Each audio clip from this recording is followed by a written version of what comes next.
We have returned! You have spoken... Well, okay. Actually, nobody really gave a crap, but we're back! We kicked those other monkeys out, and, you know, we felt that we did a better job, so we discussed it amongst ourselves, and we're here. I mean, what we got for you this week is a lot of comics, so we're just going to get right into it. First off here, I'm going to start with Unknown Soldier from Garth Ennis and Killian Plunkett. This came out in late 90s, and when I was a kid, I read a lot of Garth Ennis and Preacher, Hitman, and this is one of my favorite books that I found from him. I'm a big fan of, like, CIA, Black Ops, you know, Forgotten Hero kind of stuff. Really gritty art from Killian Plunkett, all 4 issues of the kind of Silver Age character of the Faceless Warrior or Faceless Soldier that Garth Ennis updated for the 90s. So, very awesome. It's only 15 bucks. Yeah, for real. Pretty good. As far as trades are going these days. Yeah, real right. Good. Especially from DC. My God. Over from Black Mask this week, we have the 4th issue of Derek Robertson and Adam Egypt Mortimer's miniseries Ballistic. It's a Cronenbergian sci-fi tale of crime and angry houses. You know. And a lot of drugs. Yeah. Yeah, tons of that. Drugs. The gun does drugs. We've talked about this before. It's been a while since the last issue, but it's still just as awesome. Yes, absolutely. From Dark Horse this week, a big #1, Tomb Raider, Lara Croft is back, courtesy of Gail Simone. Gail Simone, if you don't know who she is, well, you've probably been living under a rock, because she's like the only woman in mainstream comics, almost. Almost. Pretty much. One of like 4. One of 4, yeah. Art by Nicolas Daniel Selma. This is kind of taking off the most recent game that has come out, so if you were a fan of that, and you want more well-written comics by Gail Simone, it continues on with the brutality of the newest game. There's definitely an ice pick to the forehead at one point in this, and it stays in there for like a good 2 pages. Right? There's some violence in this comic. Holy crap. I don't remember Tomb Raider being that violent when I was a kid. I just remember jiggling movies. That's all you would remember. Shut up. Book from DC this week. Yeah, that's right. We're talking about a DC comic. This is Batman Superman #8. It's the official first chapter of the First Contact crossover between this book and World's Finest. And Jay Lee is finally back on this comic. It's been like, I don't know, 5 issues or 4 something. months, 5 months, which was plagued with sideways comics, and it was just a blur. We don't want to talk about that. And he actually did the whole comic. Yeah. Which is astounding. It's great. So, big ups to Jay Lee there. Serenity is back. Not written by Joss Whedon, but written by one of those other Whedons. One of those many other Whedons. The Whedon clan. The Whedon clan. Yeah.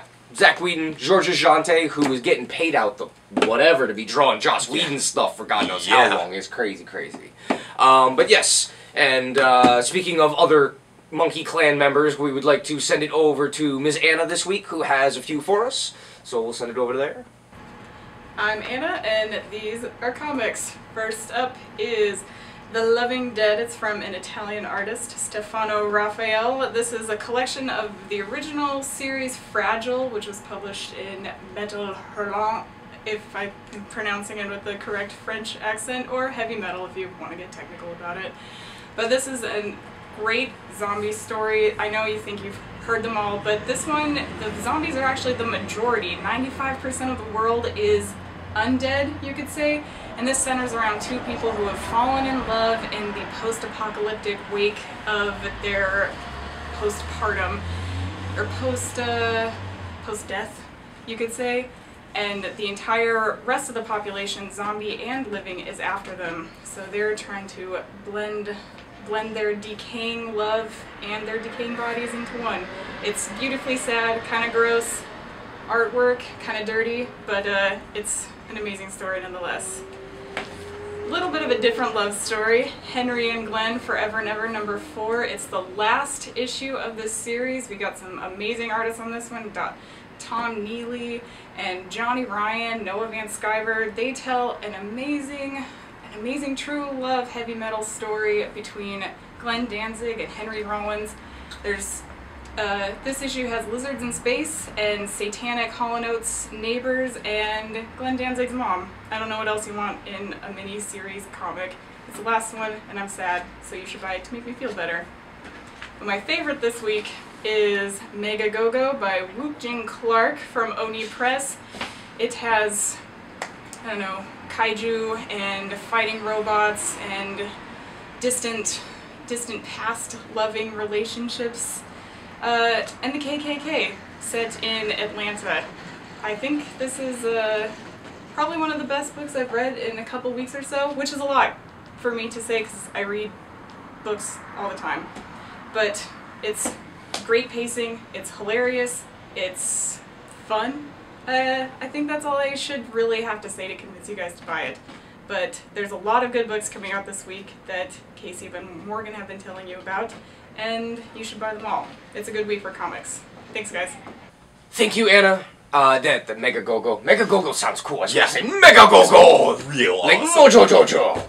And there's another super cool graphic novel coming out this week. This is Down, Set, Fight, written by Chris Sims and Chad Bowers, drawn by Scott Kowalchuk, of course, of The Mysterious Strangers. Yes. Chris Sims is one of my personal favorite internet personalities. He has the most genuine love for Batman I have ever seen in any human being, and it is so endearing. And he does the X-Men. Yeah. The X-Men animated series. But this is the tale of a retired football player who, of course, becomes a small-town coach, but is driven from his life of peace when he's assaulted by a mascot in an elephant costume. It leads to a cross-country sort of mascot hunt. And I really... Are you really reading that? Yes! Yes! I am not making this up. It is so I don't cool. think you could even make that up. No, I couldn't. No. My mind couldn't come up with something that awesome. Cool. Big one from Image Comics this week. Deadly Class #1. I mean Deadly Class #2 is out this week. Followed by #1 in a different color. Yeah. But yes, Deadly Class follows the tale in 1987 of some kind of punk street kid who gets picked up by, teenage assassin girl. Yeah, why on not? badass, crotch rocket motorcycles, because that's what happens in 1987. But yes, the first issue was really, really cool. Wes Craig, Rick Remender, colors by Lee Lutheridge. This is badass. You really should pick it up because we sold that at #1 in like 2 days. Yeah, and in case you're interested in questionable activity with farm animals, there's something along those lines in there too. That's right. And as usual, our other, Monkey Clan friend here, Mr. Will Harris. All these monkeys around. I know, there's a lot of monkeys. It gets stinky in here, man. I'm telling you, it is getting really nasty. But yes, Monkey Clan member Will, take it away. Thanks, guys. I'm coming to you from my beloved X-Men corner of the store. But my book of the week, I have to admit, is The Return of The Wake. The Wake #6 by Scott Snyder of Batman and Sean Murphy. The first 6 chapters were this weird sci-fi horror series. Imagine, if you will, an episode of Torchwood and The X-Files set underwater, directed by Guillermo del Toro, with weird zombie vampire mermen from hell kind of things. Well, in the aftermath of that, this is set 200 years later, and how the world has changed. It's been flooded and monsterized by all the stuff that rose up from below. And even our heroine, from then, somehow she's mutated into some weird mer creature. So I'm really excited. It seems like it just took a radical shift midway, but I'm really excited to see where Snyder and Murphy take this story. Excellent book from Vertigo, The Wake #6. Get it, get it, get it, get it, get it, and get the first 5 issues as 2. Speaking of horror, the wonderful king of zombie fiction, George Romero, Empire of the Dead. This is kind of like, how his movies are always set in the country because he has to make them on the cheap?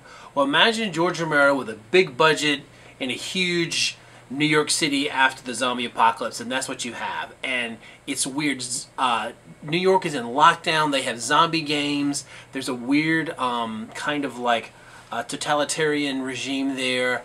And so the scientists and this zombie wrangler, they're trying to figure out a way to tame the zombies. But there's something perhaps even more worse than zombies that have humans on the menu in this. Beautiful work, beautiful, scary, freaky artwork. It's George Romero. It's just like watching one of his movies on the screen. On the page, sorry. Now let's get to our big #1 this week. I'll name over now. Fantastic Four. you may have heard something about a movie coming up last week. Well, brand new, all new. They're in red costumes for some reason, but it looks really cool. Leonard Kirk, James Robinson. It starts off, this is the fall of the Fantastic Four. It begins, it lets you know the state, and they've all been shattered, really. One of them is in jail. They've turned against each other. One's losing their powers. And so it's the downfall. So who behind, then it goes back in time and it kind of tells you what happened in this big epic battle. And it looks really cool and fun. I like the art. I like the style. I'm really excited to see what James Robinson does with Marvel's First Family. All new Marvel now, #1, Fantastic Four this week. Back into Marvel, Guardians of the Galaxy. You know, that made a few headlines last week with the big movie coming out. This is a great crossover. This is like part 4 with the all-new X-Men. The Shi'ar and all the aliens, they've learned that Jean Grey is alive and they want to put her on trial for her crimes to the Phoenix, but the Guardians of the Galaxy are trying to help them out, and all these other weird aliens that you've been seeing in the Guardians book are kind of tied into it. So Brian Bendis is doing a great job of weaving 2 different storylines together. Really a lot of fun and beautiful art, by the way. Let's all take a moment of silence and sigh for the end of Wolverine and the X-Men. Jason Aaron, he just brought so much joy back into the X-Men when he created the Jean Grey School and Headmaster Logan and all the weird, I mean, there have been some strange X-Men in our time, but there's some really weird kids. So this is the final issue of Jason Aaron. Of course, it's going to relaunch in about a month or 2, but a beautiful swan song for Jason Aaron. It picks up with, you know, there was an earlier issue where they saw the kids of the future and Logan, and so there's a little bit of that future that he created before, which is really poignant and kind of sets up the stage for graduation. What happens to these kids? What's going to happen to the school? Beautiful artwork. All-star team of artists who've worked on the series throughout the years. They're back for it as well. Wolverine #2. Can't keep a good mutant down with, even though he's got no healing power anymore. So really weird. New costume, new job. He's working for some bad guys.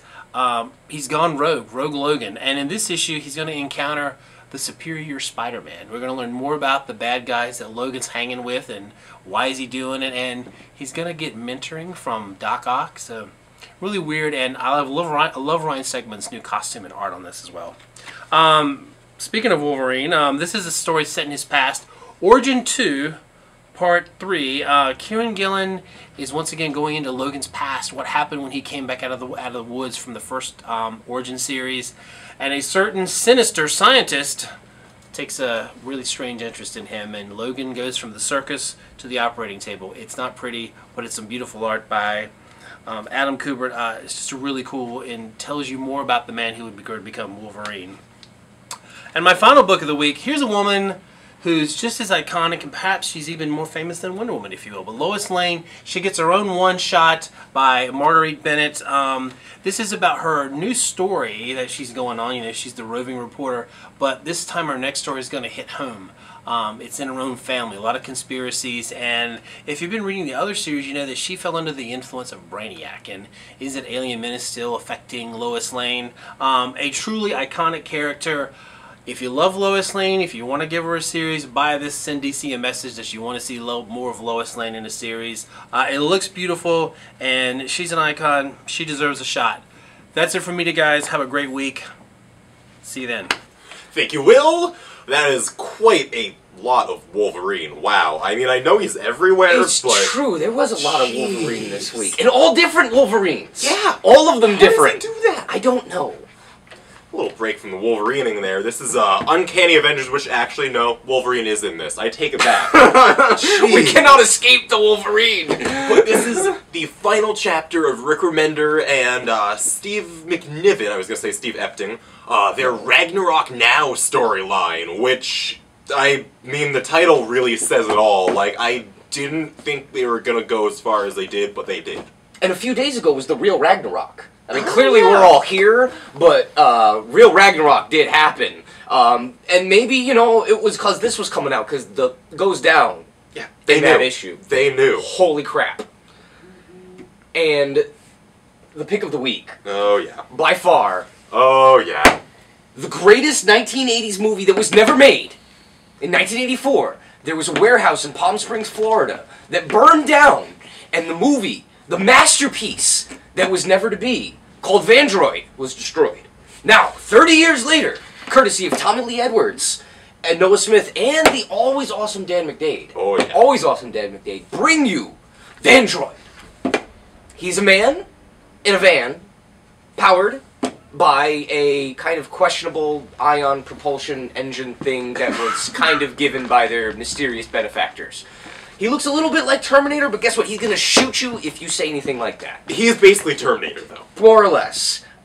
This is super awesome. You know, I mean, he's an android made out of van parts, and you can even be part of the fan club. It's really so self-explanatory. How can you not love it? No, there's a trailer. There's a soundtrack that's mostly synth. Multiple fake posters. I mean, we're talking like Miami Connection stuff here. And if you haven't seen Miami Connection, then you need to get on that right now, followed by Vandroid. So absolutely, Vandroid, buy it. Why don't you just read Vandroid while you watch me?